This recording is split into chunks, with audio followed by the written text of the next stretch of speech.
Le stress.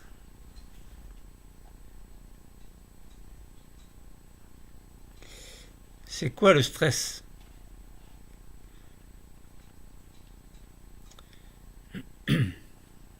C'est quoi? Alors le stress, bah, c'est quelque chose qui se passe en nous suite à une situation qui, quelquefois, nous dépasse. On dit quelquefois je me sens stressé. Je suis stressé. À peine levé ce matin, je suis déjà stressé. Alors il y a deux types de stress. Soit il est à court terme, soit il dure dans le temps, des jours, des semaines, des mois, des années.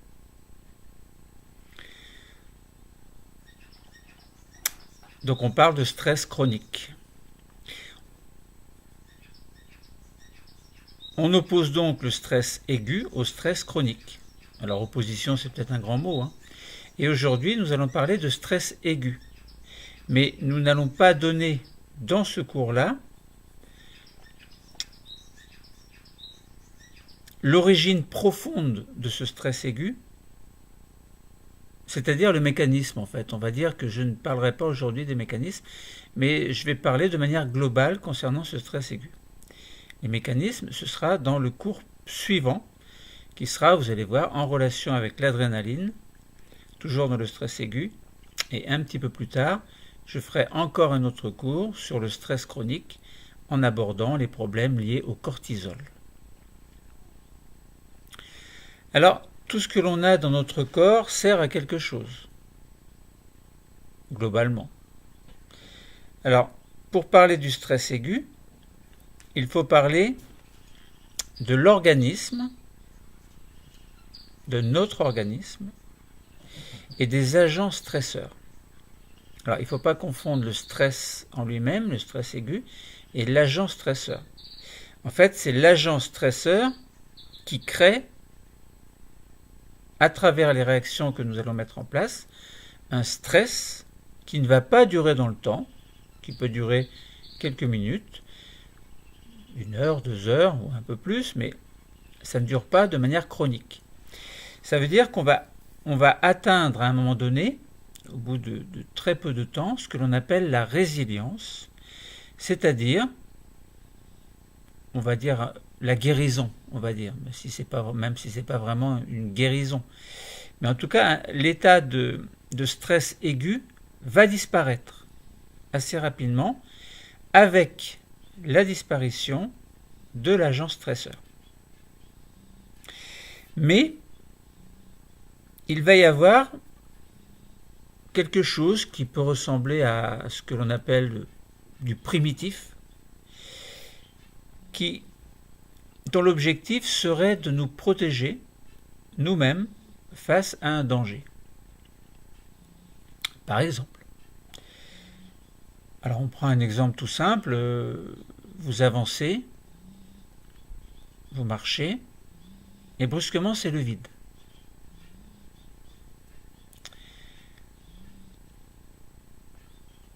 Et vous avez l'impression que vous allez perdre d'équilibre et que vous allez tomber dans le vide. Ah, c'est quand même un stress relativement important. Spontanément, peut-être que vous allez faire un pas en arrière ou un saut en arrière pour éviter de tomber. Eh bien ça, c'est la réaction de l'organisme qui fait que on va sauver notre vie. Donc l'agent stresseur, là, c'était le vide. Et tous vos sens ont perçu que ce vide était un danger parce que vous pourriez tomber dans le vide. Et donc, votre cerveau a réagi, puisque les organes des sens ont transmis des informations au cerveau, et ce cerveau a mis en place un système de communication qui, très vite, a fait que vous avez évité de tomber dans le vide. Autrement dit, l'agent stresseur, le vide, a mis en place, grâce à un système de communication, grâce à nos 5 sens, enfin à nos sens, tous les sens ne travaillent pas forcément tous en même temps, eh bien, a mis en place une stratégie pour faire en sorte que vous puissiez éviter de tomber dans le vide. Donc, vous avez sauvé votre vie en quelque sorte. Un autre exemple, vous avez un arbre, vous pouvez monter dans l'arbre très vite.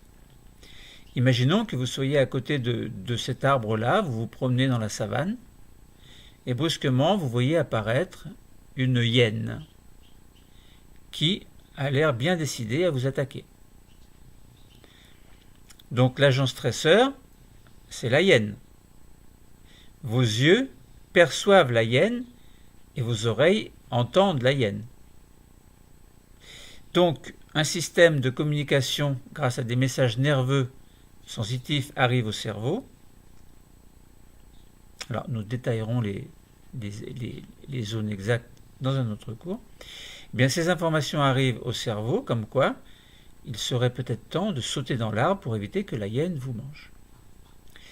Donc vous voyez, il s'est mis en place un stress aigu à l'intérieur de votre organisme qui a fait que vous avez pu sauver votre vie. Bon, donc vous voyez, agent stresseur, le stress, ne pas confondre, puisque l'agent stresseur est à l'origine du stress aigu qui se met en place dans votre organisme. Alors, donc, on pourrait intituler ce cours « Organisme et agent stresseur ».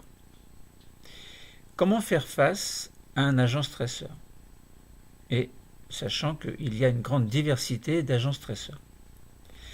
Alors, certains psychiatres ont mis en place, ont mis au point, ou répertorié plutôt, 43 événements liés aux émotions, puisque le stress est lié aux émotions.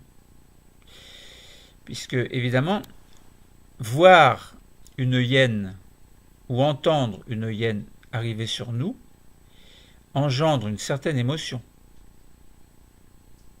en parallèle au message nerveux qui arrive au cerveau. Le cerveau fait face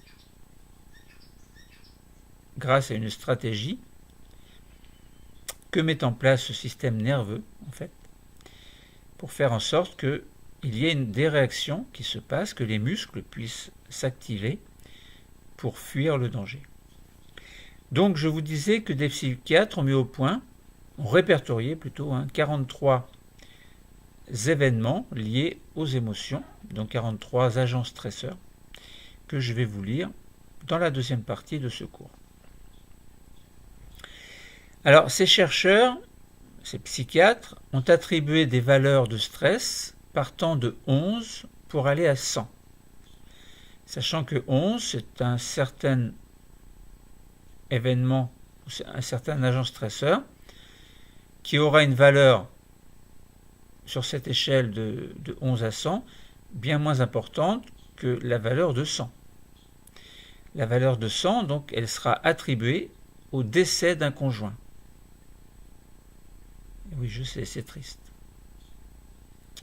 Et 11 serait attribué, par exemple, pour une petite infraction. Imaginons quelqu'un qui commet un petit vol. Imaginons que vous êtes dans un magasin, et puis vous volez une plaquette de beurre, par exemple. C'est stressant de voler, pour diverses raisons. Donc on attribue échelle de 11. Vous êtes stressé, mais bon, sans plus. Alors que le décès d'un conjoint, c'est quelque chose qui est très grave et qui provoque un stress énorme.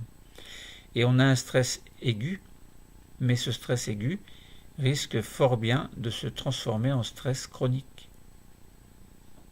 Bon. Alors finalement, comment va se manifester le stress aigu? Nous allons voir que le stress aigu, c'est une adaptation biologique de l'organisme pour faire face rapidement à un agent stresseur. Vous vous souvenez? vous avancez, vous marchez, brusquement le vide. Spontanément, saut en arrière. Vous voyez que le stress aigu a fait que vous avez mis en place une stratégie. Donc on peut dire qu'il y a un agent stresseur qui crée dans l'organisme le stress aigu et la réaction fait que vous allez sauter en arrière pour éviter le vide. Même chose pour la hyène, vous voyez une hyène arriver, agent stresseur. L'organisme réagit puisqu'il y a un système de communication, donc met en place non seulement des émotions, mais aussi une stratégie qui va faire que vous allez sauter dans l'arbre. Donc, globalement, c'est voir, comprendre et agir. Et vous pouvez faire la même chose pour chacun de vos 5 sens. Voir, c'est-à-dire voir avec les yeux. Comprendre avec le système de communication que représente le système nerveux. Et agir, ça veut dire agir en faisant un saut en arrière ou en sautant dans l'arbre. Eh bien, ça veut dire que vous avez réagi à l'agent stresseur parce que votre corps, votre organisme, a créé un stress aigu. Et c'est quoi ce stress aigu? Quelles sont ses phases? Bien, je répète que le stress aigu est une adaptation biologique de l'organisme pour faire face rapidement à un agent stresseur. Donc il y a une phase d'alerte qui se met en place. Alors quelles sont ces 3 phases? Il y a 3 phases du concernant ce stress aigu. La première phase, c'est alarme. Ça veut dire que vous avez un agent stresseur qui crée en vous une alarme. Ensuite, vous allez essayer de lutter contre l'agent stresseur. C'est-à-dire que vous allez exercer ce que l'on appelle la résistance. Et deuxième chose, c'est que vous allez affronter, enfin l'affrontement sera terminé et vous allez à ce moment-là être épuisé. Donc, alarme, résistance, épuisement, dû respectivement à l'agent stresseur, lutte contre l'agent stresseur et phase d'épuisement. Donc, affrontement terminé.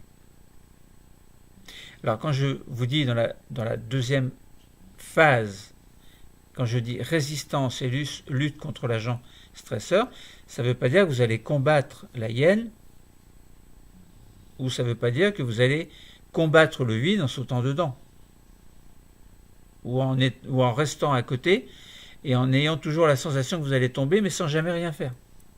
Non, vous allez avoir une phase de résistance qui va mettre en place ce que je vais vous dire tout à l'heure au niveau du corps, et en fait vous allez éviter le danger. Donc vous allez contrer en quelque sorte l'agent stresseur, vous allez lutter contre l'agent stresseur, donc vous allez résister contre l'agent stresseur, mais en agissant pour que l'agent stresseur ne vous affecte pas. Alors, donc voilà, ça veut dire que au niveau de ce stress aigu, et à travers ces 3 phases du stress aigu, vous allez avoir des réponses qui vont être produites et qui seront plus ou moins intenses selon les caractéristiques de l'agent stresseur. Le vide, une hyène, ça peut être également une remarque désobligeante en public, à notre rencontre, qui nous stresse. Alors soit on réagit en répondant de manière diplomatique, soit on réagit très violemment, de manière peu sympathique. Voilà, ça peut être un exemple. Il n'y a pas que le vide, il n'y a pas que la hyène, il n'y a pas que, évidemment, que des remarques désobligeantes. Ça peut être beaucoup de choses. Ça peut être au niveau de la profession, au niveau des relations avec des collègues, relations avec des amis, relations avec des ennemis, etc., etc. Donc, je répète que les réponses qui vont être produites vont être plus ou moins intenses selon les caractéristiques de l'agent stresseur et selon l'évolution comment va évoluer cet agent stresseur, mais aussi selon l'évaluation que la personne va faire de cette situation encombrante ou dangereuse, peu confortable. Alors, dans cette résistance, qui est la deuxième phase du stress aigu, donc dans la lutte contre l'agent stresseur pour l'éviter, pour sauver notre vie par exemple, eh bien, il y a des réponses principales lors de cette phase de résistance du stress aigu. Il y en a 4 principalement. Premièrement, vous allez avoir une dilatation de la pupille. Ça paraît logique, hein, si par exemple vous voyez la hyène arriver vers vous, ou si vous voyez le vide devant vous, vous allez ouvrir de grands yeux. Et en même temps que vous ouvrez de grands yeux, dû à quelque chose que l'on verra dans le prochain cours, mais que je ne dévoilerai pas aujourd'hui, eh bien vous allez avoir la dilatation de la pupille. Donc ça veut dire qu'elle augmente, la pupille va s'agrandir, en fait, parce que la pupille peut se fermer ou se rétracter, donc va s'agrandir, comme pour mieux percevoir le danger, le vide, la hyène. Vous allez avoir en même temps une augmentation du rythme cardiaque. Donc ça, c'est la deuxième réponse. Mais alors, ça ne veut pas dire qu'elles sont distinctes, qu'elles viennent les unes après les autres, ça vient en même temps. Tout se fait à peu près en même temps, globalement. Bon. Donc, augmentation du rythme cardiaque, dilatation de la pupille. Les poils vont se hérisser. Vous allez avoir ce que l'on appelle la chair de poule. Pour prendre un exemple extrême, vous avez déjà vu un chat en colère ou un chat qui n'était pas content, les poils se hérissent. C'est un stress chez lui. D'une autre façon, chez vous, les poils vont se hérisser. Bon. Ça veut dire que vous êtes stressé. Vos narines et votre gorge vont s'élargir. Les narines vont s'élargir. Pourquoi ? Pour laisser passer plus d'air et donc de dioxygène, pour que plus de dioxygène arrive dans le sang pour pouvoir réagir assez rapidement, donc mettre en place une certaine énergie excessive mais bienfaitrice pour faire que vos muscles vont réagir très vite. Autrement dit, le rythme respiratoire va augmenter. Et donc aussi la ventilation pulmonaire. Inspirer, expirer plus vite et faire rentrer plus d'air plus vite et chasser plus vite l'air. Donc, autrement dit, le rythme respiratoire augmente et la ventilation pulmonaire augmente également. Et du fait que la gorge va s'élargir en même temps, et dans la gorge il y a les cordes vocales, eh bien vous allez pouvoir crier plus fort. Alors si vous voyez une hyène, spontanément, vous pouvez très bien, mais sans vous en rendre compte, de manière tout à fait instinctive, vous mettre à hurler, vous mettre à crier.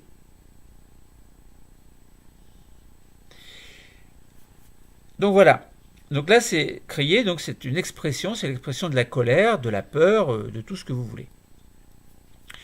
Donc vous voyez que ce qui est important à comprendre, c'est que lorsque vous avez un agent stresseur, vous avez 3 phases qui se mettent en place.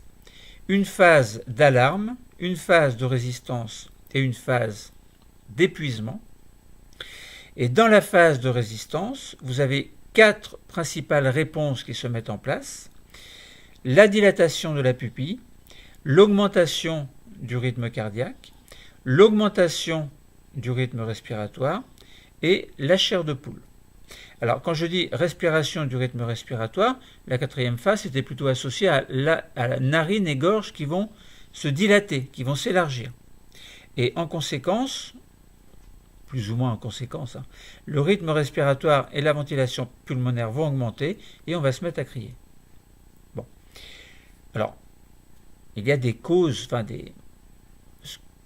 ces constats demandent une explication concernant le pourquoi est-ce que ma pupille se dilate plus. Alors le pourquoi, oui, c'est je vois la hyène, je vois le vide, ah, je suis comme horrifié, mes pupilles se dilatent. Oui, mais qu'est-ce qui fait que vous allez avoir une dilatation de la pupille? Parce qu'avant que la dilatation de la pupille ne se fasse, il n'y avait pas de dilatation de pupille. Voilà. Il faut qu'il y ait un mécanisme, donc je vous en parlerai le cours d'après. Là, c'est simplement, je vous donne les grandes lignes.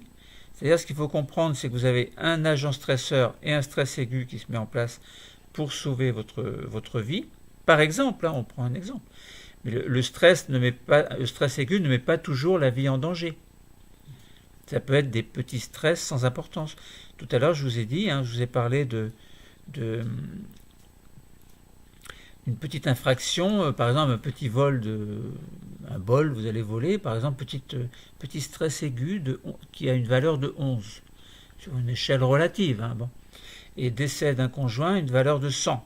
Donc entre 11 et 100, il y a toute une gamme, entre guillemets, plein de sortes de petits stress qui sont plus ou moins importants. Donc le stress aigu suite à l'agent stresseur va permettre de réagir pour faire la résilience de ce stress, c'est-à-dire faire disparaître ce stress aigu. Donc à retenir 3 phases, et parmi ces 3 phases, il y a la résistance qui contient 4 réponses. Donc 3 phases, je répète, alarme, résistance et épuisement. Et dans la résistance, qui est la deuxième phase, vous avez dilatation de la pupille, augmentation du rythme cardiaque, les poils se dressent, narines et gorge s'élargissent, avec en conséquence, en parallèle en fait, augmentation du rythme respiratoire, donc de la ventilation pulmonaire également, et on peut crier plus fort pour exprimer ce stress aigu. Et ce qui fait qu'en même temps et indirectement, si vous criez très fort, ça peut très bien effrayer la hyène. Ça veut dire que dans ces conditions-là, le cri est adapté. Mais si vous avancez, que vous voyez le vide brusquement devant vous, si vous criez, c'est pas pour faire peur au vide. Vous faites un « oh » et vous reculez. Oh, bon, qu'est-ce que peut exprimer ce « oh » ? Alors, donc voilà des choses intéressantes par rapport à ce stress. Alors tout à l'heure, je vous ai dit donc, que j'allais vous lire les 43. Alors je ne vais pas lire les 43 agents stresseurs, je vais en lire que quelques-uns. C'est-à-dire, je vais en lire 22, en fait. Comme ça, vous allez avoir un ordre d'idée de ce que peut représenter, de ce que peuvent être ces agents stresseurs. Alors, entre parenthèses, on peut aussi apprendre à gérer le stress aigu. Vous avez différentes méthodes qui permettent de gérer, dont, par exemple, bon, non, je ne vais pas vous dire quoi, mais je vous laisse trouver seul, mais il y a des méthodes qui peuvent vous aider. Bon, la sophrologie, par exemple, pour prendre un exemple tout simple. Mais il n'y a pas que la sophrologie. Alors, donc on est bien dans le chapitre comportement et stress. Donc, on essaie de voir de manière intégrée, ou plutôt on essaie au niveau de l'organisme de voir ce qui permet l'intégration en relation avec des situations qui sont plus ou moins stressantes. Alors quand on parle d'intégration, là je parle d'intégration au niveau du cerveau, par exemple, qui va intégrer les informations, c'est-à-dire qui va les comprendre pour faire en sorte qu'il y ait une réaction. Donc on est dans ce premier cours dans un organisme qui doit faire face à des agents stresseurs, et on en a parlé un petit peu. Alors on sait que face aux perturbations de son environnement, l'être humain, mais également ça peut être les animaux aussi, dispose de réponses qui vont être adaptatives et qui vont impliquer le système nerveux et qui vont lui permettre de produire des comportements qui seront appropriés. Le stress aigu va désigner ces réponses face aux agents stresseurs. Donc nous avons commencé à essayer de recenser, extraire, exploiter des informations pour visualiser leurs effets. Donc les effets de quoi? Eh bien les effets du stress en fait dû à l'agent stresseur. Donc on va avoir une libération différenciée dans le temps. Alors on verra hein, que évidemment l'adrénaline est en jeu, le cortisol également. Même si on parle plus d'adrénaline pour le stress aigu et de cortisol pour le stress chronique, hein, on verra que tout est un petit peu, alors je dis pas mélangé, mais voilà, les réactions font que adrénaline et cortisol vont jouer. Parce que imaginons que vous ayez un stress aigu. Bon, imaginons que uniquement l'adrénaline intervienne. Bon, attention, j'ai pas fait de cours sur l'adrénaline encore, hein. Ça va venir. Mais là, je vous en parle un petit peu. D'abord, parce que c'est important de savoir qu'il y a ces mots-là à comprendre, adrénaline, cortisol. Vous pouvez vous renseigner et puis vous verrez que dans le prochain cours, vous allez mieux comprendre en fait. Enfin, je reparlerai de l'adrénaline dans le prochain cours et dans le cours d'après encore, je commencerai à aborder le problème du cortisol. Bon, voilà, donc adrénaline, cortisol hein, sont plus ou moins impliqués dans les stress, notamment adrénaline, stress aigu, cortisol et adrénaline, stress chronique. Parce qu'au sein d'un stress chronique, on peut très bien avoir d'autres stress. Ça veut dire qu'un stress chronique peut se mettre en place de manière durable dans le temps sans qu'on puisse y remédier, sans que le corps lui-même puisse réussir à éliminer ce stress chronique, mais au sein même de ce stress chronique, c'est-à-dire que la personne vit, eh bien la personne vit et comme elle est déjà stressée de manière chronique, cela peut très bien engendrer d'autres petits stress plus ou moins importants. Donc à ce moment-là, ce stress chronique va se transformer en une suite de stress dont le stress majeur va supplanter plus ou moins les autres, mais un autre stress lui-même encore plus majeur peut venir supplanter le stress majeur. Bon, voilà, bon là c'est un petit peu de philosophie, mais donc il s'agit de clarifier les notions d'agent stresseur et de stress aigu. Face à une menace ou à un danger, l'organisme, donc on avait dit qu'il répondait à une réponse qui était plus ou moins stéréotypée, c'est-à-dire qui est toujours plus ou moins la même, quel que soit l'agent stresseur. Alors globalement, évidemment.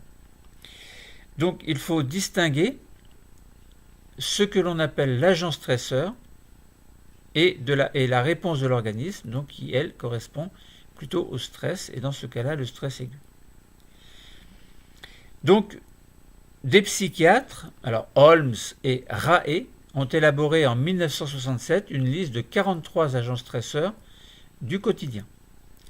Alors, on va donner les événements et le score ensuite. Alors, le score, ça veut pas dire que c'est... Ça veut dire que le score, il va aller jusqu'à 100. Et 100, ça veut dire que c'est un stress qui est très très grave, aigu, chronique. D'abord aigu. Et ce aigu peut devenir chronique.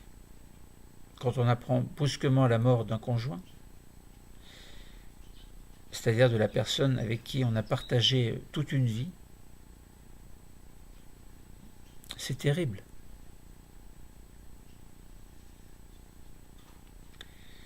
Alors l'événement le plus stressant, c'est la mort du conjoint. Score de 100. Ensuite, le divorce. 73. Vous voyez qu'il y a un écart entre le divorce et la mort du conjoint, puisqu'on a 73 pour le divorce et 100. Donc on a pratiquement 30 d'écart. Troisième, séparation maritale.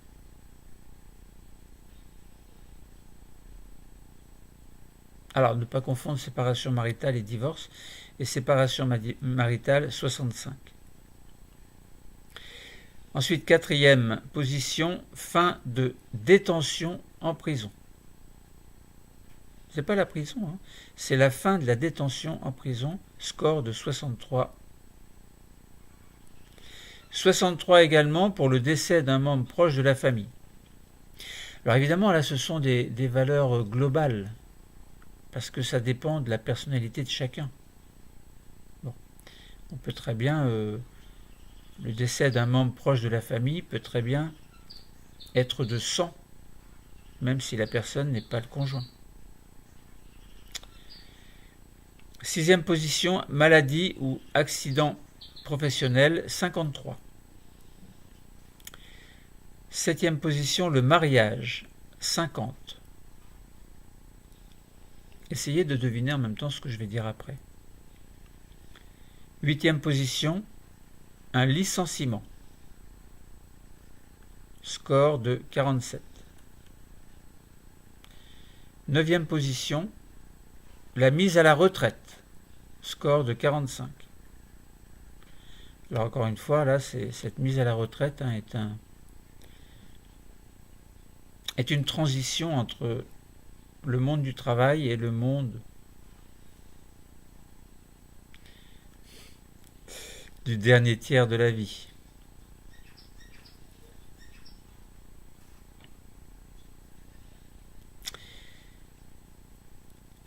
Neuvième position, alors licenciement, alors mise à la retraite, j'avais dit 10e position. 9e position, j'ai dit réconciliation maritale. Je ne sais pas si je l'ai dit, c'est 45. Donc 10, mise à la retraite, je vous ai dit 45. Et 11e position, donc changement de l'état de santé d'un membre de la famille, 44. Une grossesse, 11e position, 40.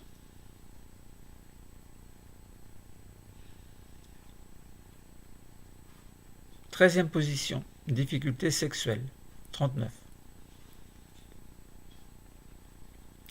14e position, entrée d'un nouveau membre dans la famille, 39.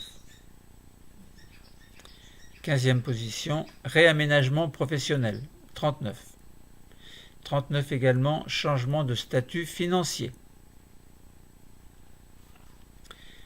17, décès d'un ami proche, 38 dans le score, sur un score de 100. 18e position, changement d'orientation professionnelle, 37. Puis 19e position, changement de fréquence de dispute conjugale, 36. 20e position, hypothèque supérieure à 12 000 euros. Étonnant, 35. 21, donc ce sera échéance d'un emprunt ou saisie d'hypothèque, 31. 22e position, et je m'arrêterai là, changement de responsabilité au travail, donc score de 30. Bon, donc vous voyez, il y a une échelle de stress que l'on peut organiser selon le score, du plus grave vers le moins grave ou vice-versa. Donc là, on en revient à dire que, mais on en a déjà parlé, qu'il y a des modifications de l'organisme qui vont constituer une réponse face à un agent stresseur, et cette réponse, ce sera bien le stress aigu. Donc il y a, comme on l'a dit, une grande diversité d'agents stresseurs, et ces agents stresseurs sont quelquefois omniprésents dans notre quotidien. Donc il peut y avoir des événements également exceptionnels, qui peuvent être naturels ou humains, comme par exemple une secousse sismique, un mouvement de foule, un accident de la route, et la durée de l'agent stresseur, par exemple, peut être brève ou de quelques minutes, et l'intensité du stress aigu peut être très forte. Il peut y avoir également comme origine, donc comme agent stresseur, des conditions météorologiques, comme par exemple des vagues de froid intenses, une canicule également. Alors, ces conditions météorologiques peuvent durer plusieurs jours ou plusieurs semaines, et le stress va être assez fort. Alors, ce n'est pas vraiment stress chronique, c'est stress aigu, mais qui va durer plusieurs jours, mais qui peut, si les conditions météorologiques persistent, qui peut se transformer en stress chronique, mais qui peut être relativement bien géré une fois que les conditions météorologiques sont terminées, une fois que les conséquences sont terminées.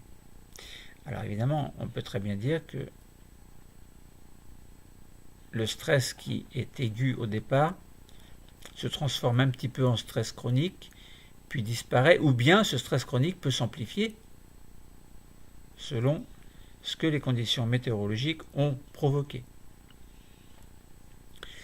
Ensuite, on peut avoir comme origine une activité professionnelle.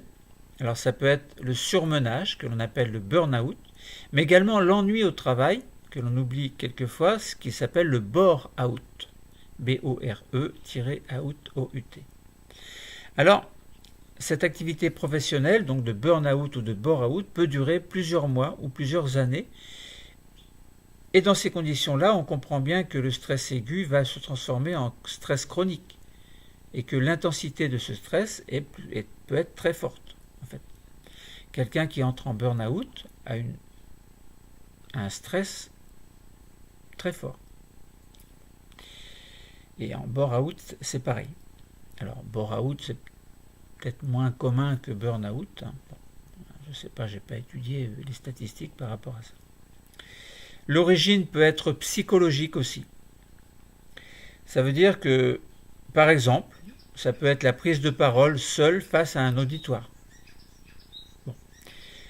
La durée peut être brève, mais avec un ressenti permanent, une sensation permanente de stress qui est très fort à ce moment-là, mais qui va nous mettre dans une situation délicate si cet aspect psychologique de prise de parole seule face à un auditoire dure ou se répète régulièrement dans le temps. On pense par exemple aux enseignants, on pense à des gens qui ne sont pas habitués à prendre la parole devant les jeunes, admettons les jeunes enseignants, et ce qui peut engendrer un stress, mais ça peut être également les personnes expérimentées. Donc le stress aigu correspond à des manifestations qui sont facilement identifiables et qui en général ne durent pas trop longtemps. Et ces manifestations vont traduire des adaptations qui vont permettre de lutter, par exemple, ou de fuir. Bon, lutter, ça ne veut pas dire lutter avec les bras ou avec le corps, ça peut être lutter psychologiquement à la manière des discuter, par exemple, pour arranger les choses. Donc c'est une forme de lutte par la discussion, diplomatie, par exemple. Mais des fois, ce n'est pas de la diplomatie. On peut en venir aux mains, voire à hurler, à crier, et puis à engendrer ou à faire perdurer un stress qui aurait pu être contenu si les choses ne s'étaient pas amplifiées. Alors, dans ces conditions-là, on peut avoir une dilatation des pupilles qui va permettre de mieux voir. On peut avoir, et il y a également donc une accélération du rythme cardiaque qui envoie plus de sang en direction des muscles, de manière à ce qu'il y ait plus d'énergie qui soit mise en place grâce à l'oxydation du glucose par le dioxygène. Donc avec mise en place, ou plutôt recharge d'énergie ou décharge d'énergie qui vont faire que, par exemple, les muscles vont pouvoir agir pour lutter, pour faire un saut, pour monter dans un arbre, etc. Et ça de manière intensive. Donc il faut que le muscle ait un apport d'énergie très important pour réagir de manière très importante, ou efficace en tout cas.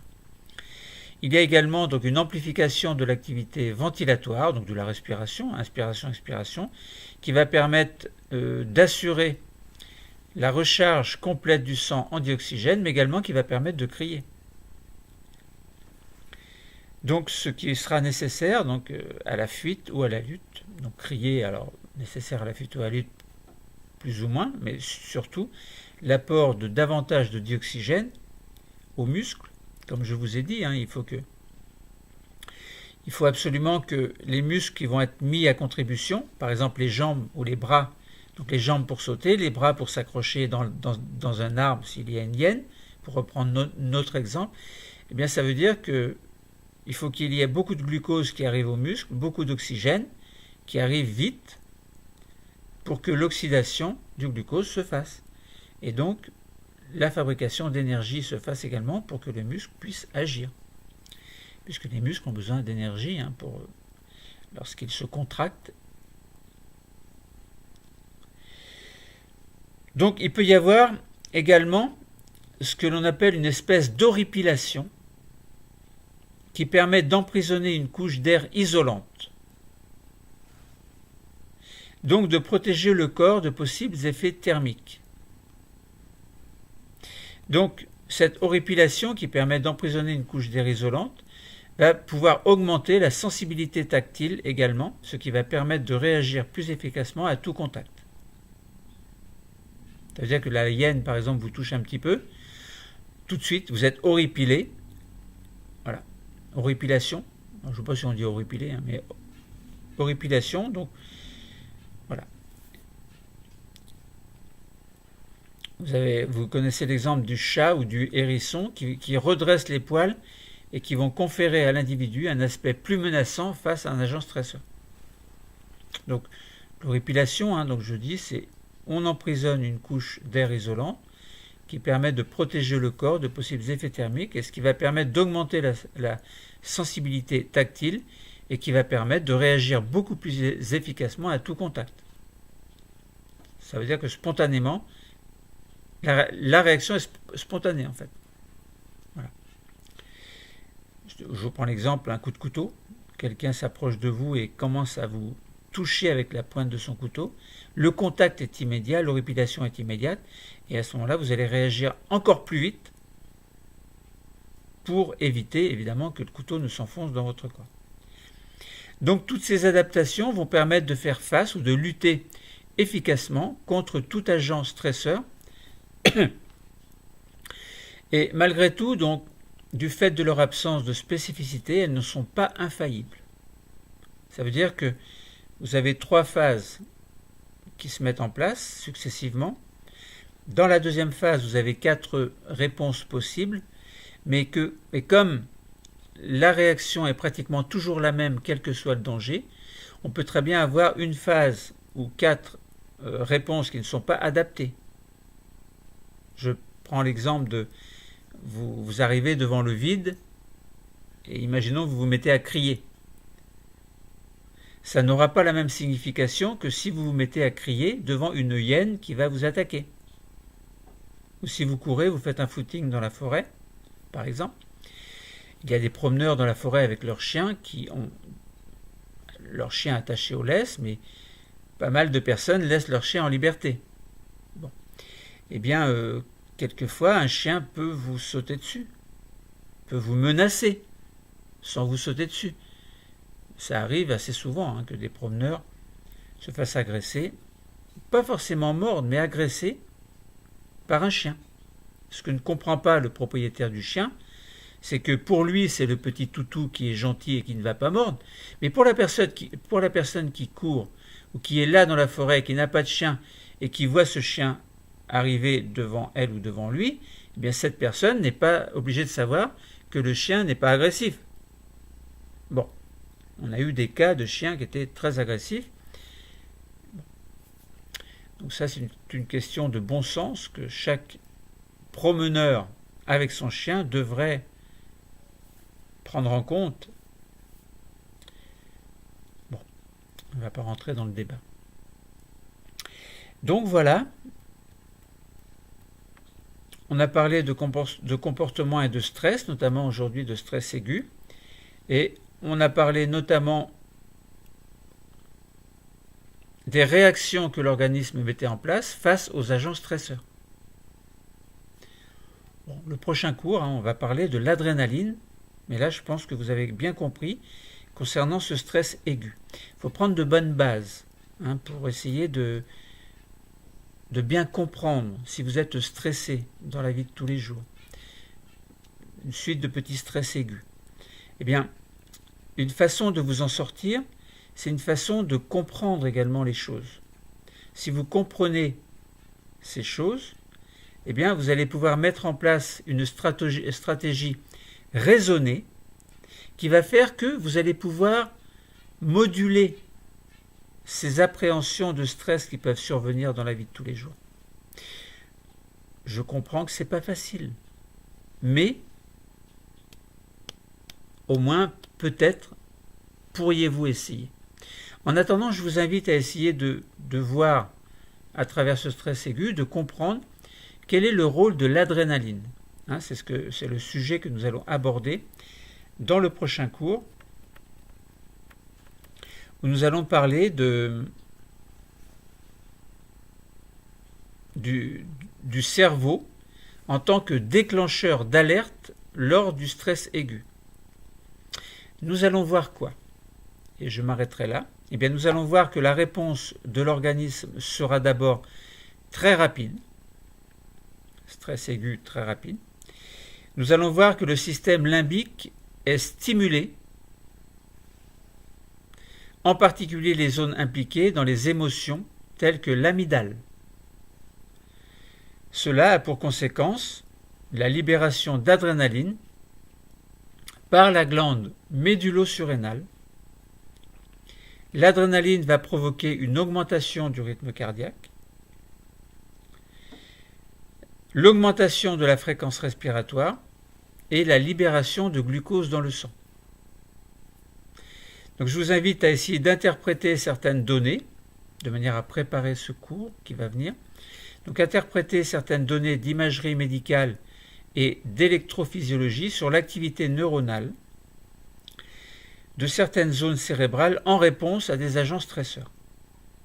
Deuxième travail que je vous demande, c'est d'observer des coupes histologiques de glandes surrénales et de recenser, d'extraire et d'exploiter des informations pour visualiser la libération différenciée dans le temps de l'adrénaline et nous verrons également du cortisol et de leurs effets sur le corps. Voilà, donc c'est le petit travail que je vous demande en préparation du prochain cours concernant le stress.